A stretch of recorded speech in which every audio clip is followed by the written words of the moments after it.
a generalized opening statement, and then we'll go ahead and take some questions. Just raise your hand if you have a question, and we'll choose you as it comes. So, Coach, with your opening statement. You bet. Good morning.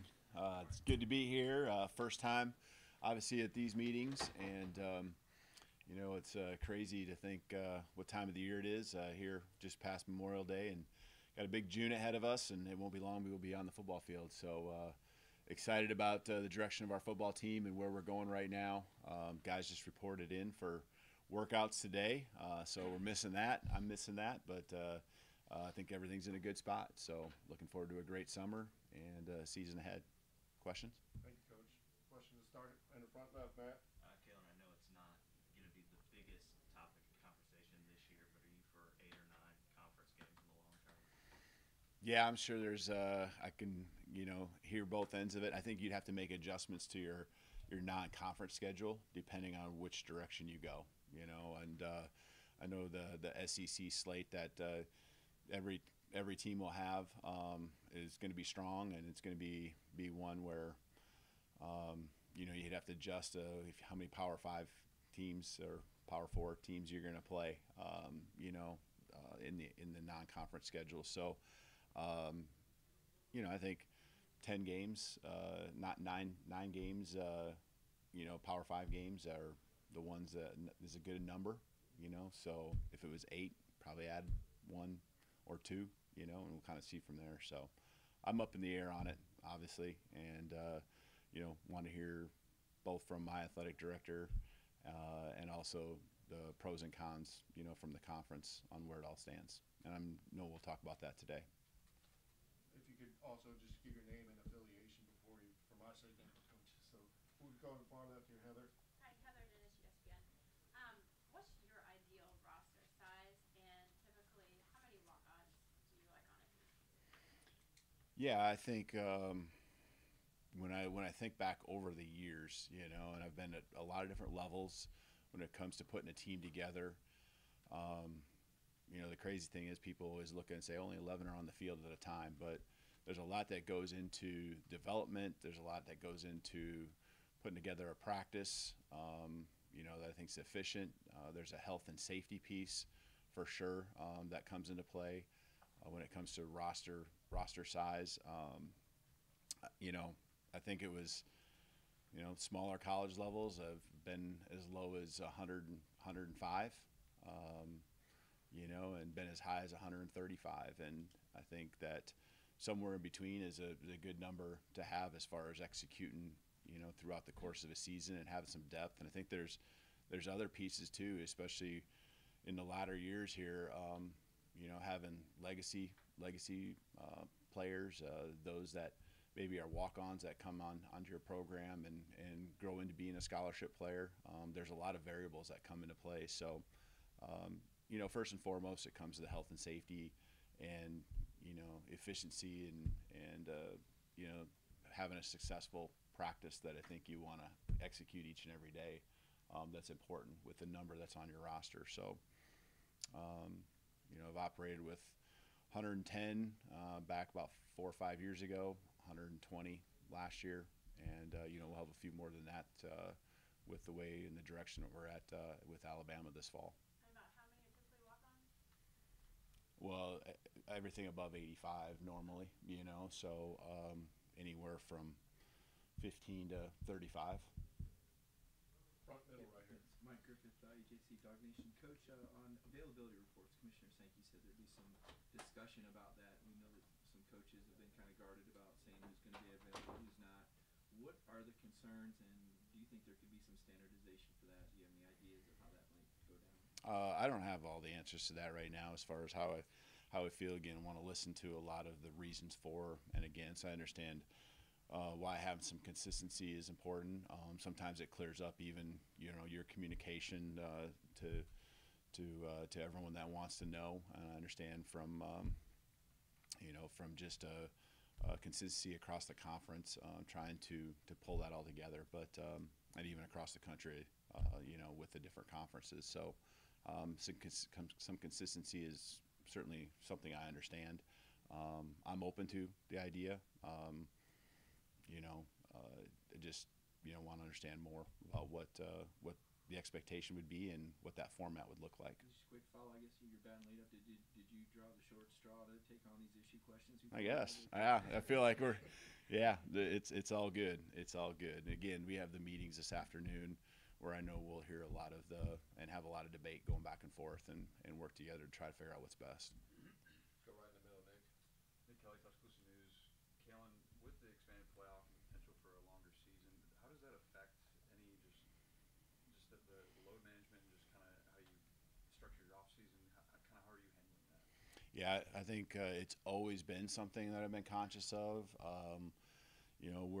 We're for example moving to being a morning practice team, and I think over the course of months, you're conscious about the amount of sleep guys are getting.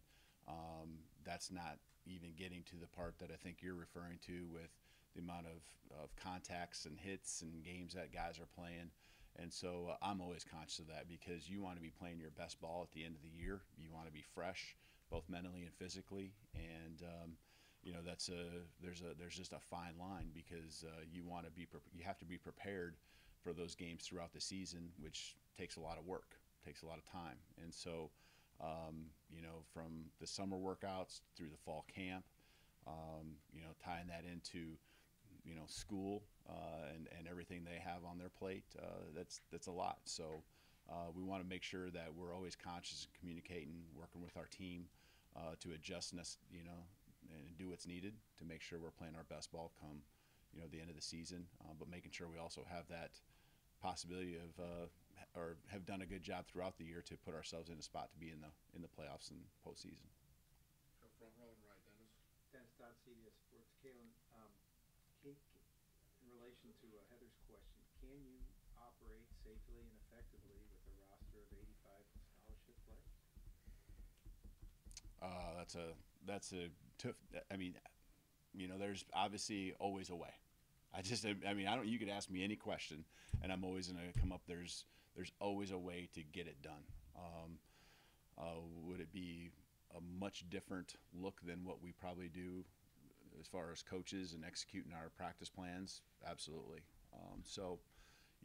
But I guess, I've always been one to adjust with the times, and you'd have to do what you got to do. Pete, on the far back right. Kalen, Pete Thamel from ESPN. Last year at Washington, you knew essentially you had to be perfect to make the playoff. Like that was, Mhm. a loss would have been maybe Yep. very, very difficult. We're now in bigger leagues with a bigger playoff, and I think losses have kind of be an accepted part of the landscape a little bit. I'm just wondering now, as you look to manage a team that hopefully plays on January 20th, just how that factors in. It seems like a different dynamic, on the undercard of the sport. Yeah, I mean, understandably so too. You want to be the highest seed that you possibly can, and so every single game still to me is very important. It isn't just always about making the playoffs; it's about winning in the playoffs and winning the championship. And so everything that goes into that,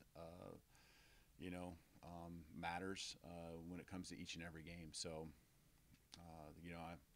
I don't like to think that you have a little wiggle room because more teams are in the playoffs. I don't want us thinking that way. I want us thinking about every game, the significance of it, how important it is to us, landing in a great spot, and getting a potential first round bye in the playoffs. And so that's to me, what we'll be attacking and what we'll be working for.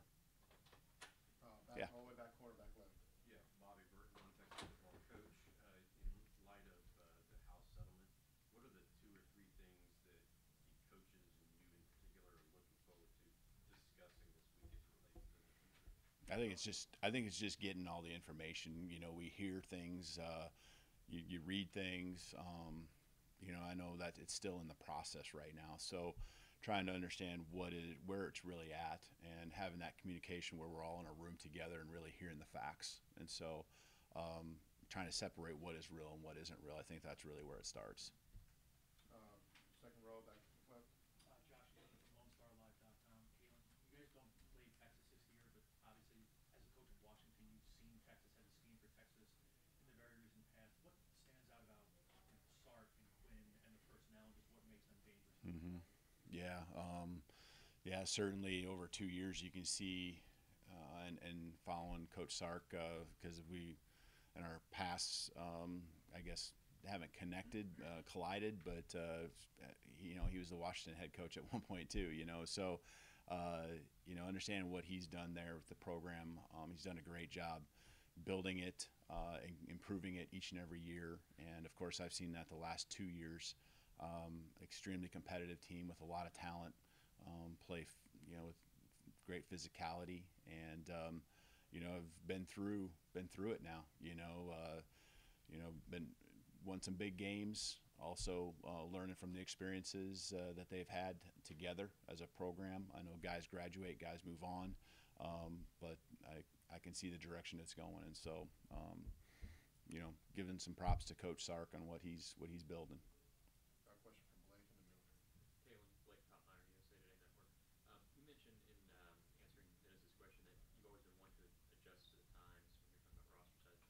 I was wondering, different times during your career, can you reflect back on in other instances that have called on you to adjust to times? Well, I think COVID, everyone had to adjust, but I think that was a time, and I think about the roster numbers and how hard that was, and that may be a little extreme because of the variables beyond just injuries happening. But I think we were at about a 110 roster number at the time, and just being so deficient even with injuries, and then the concerns in trying to put a team on the football field to practice each and every day became extremely tough.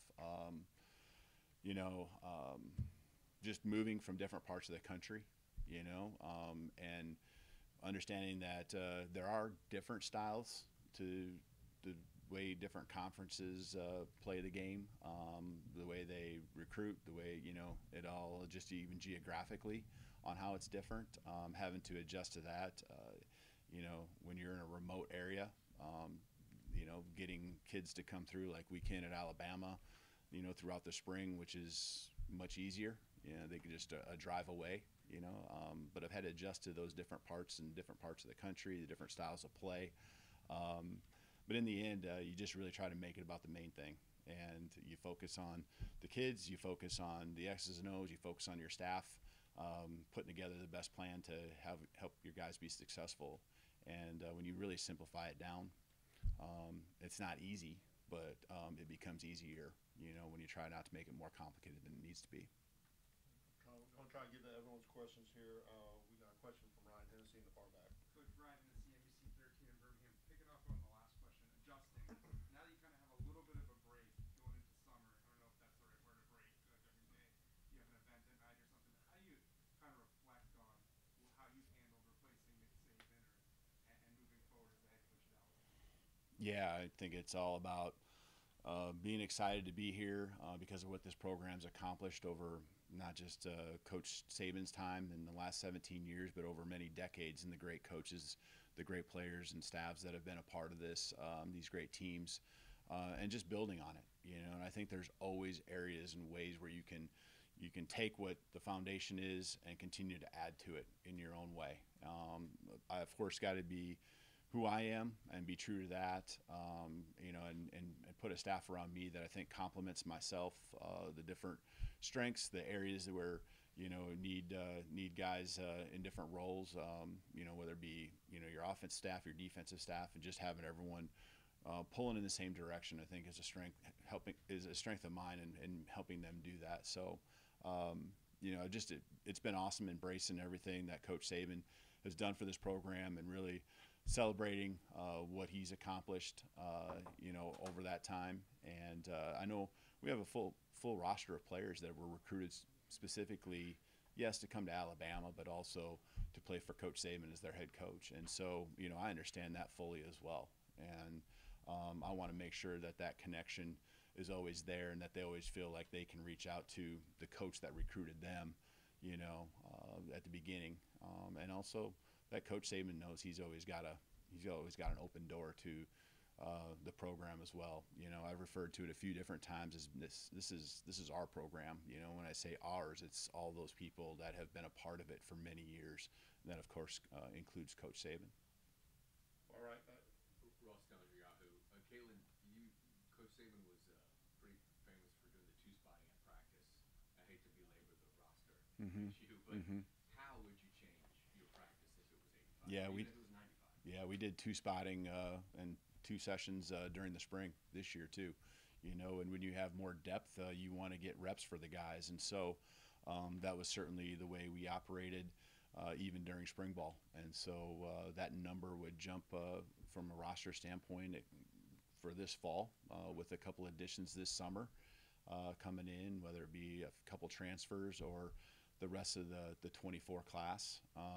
You know, they'd be coming in, and you know, we'd have one set of offense versus defense in one area of the complex, and another set going on there to get those reps that we need. And you'd obviously have to adjust and figure it out, you know. And when it gets hard is when you have one position group that gets hit by the injury bug or whatever it might be, and you got all these other guys that you're trying to develop and trying to get them the reps, and that becomes the tricky part when you don't have as much depth across the board. But you know, again, you have to adjust whether it's a high number or a lower number. You're always adjusting, not just year to year, but within the season. Could you do 2 spotting or no? I don't know. I mean, well, with 85, Yeah. I mean, no, I think you do a lot of service. It'd be about balance, I think. Again, you know, you figure things out when that time comes. But obviously, there's a model that's somewhat in that area, and that's the NFL. You know, and you'd have to, you know, probably do some professional development there in that area a little bit more than probably what we've done over the years in regards to how they practice and how they do things. Got time for a couple more questions. We'll start in the front with Ryan. Hey, Ryan Fowler, Tide 100.9 in Tuscaloosa. Coach, the semester has been obviously very long for these players. A lot of transition, losing the Rose Bowl, coach retiring, you stepping in, a lot of big learning curve. You gave them a couple of days off. They didn't take advantage of that. A lot of those offensive linemen went to Texas. You had wide receivers. What does that tell you about the motivation of this team? That Yeah. the hunger is there? Yeah, I'm excited about the hunger that these guys have. Today was our first day officially back with workouts, but like you said, they've been doing a lot, and I know that that's been actually something. Again, you talk about workload and all of that. We've been conscious and telling guys that they need to make sure that they refresh for a few days.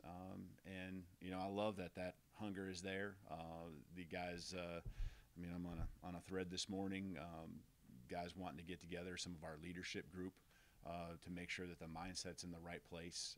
That's what it's all about. Is having a player-led team that, you know, can lead themselves, lead the rest of the guys around them, and you know, want to do something special together. So I just try to facilitate that as the head coach. I know our staff does the same thing, and you know, these guys are hungry to whether it's to prove people right or prove people wrong. I don't know, because some people are excited about what it looks like, and others are, you know, casting some doubts on them. And so it certainly applies to the Lank mentality that they have, and I'm excited to see what this summer brings about as far as their progression and building on what we did this spring. And we'll finish up with John Zinger on the front row on the right.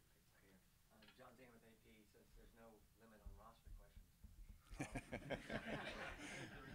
What was your initial reaction when you heard about maybe switching up for the scholarship limits?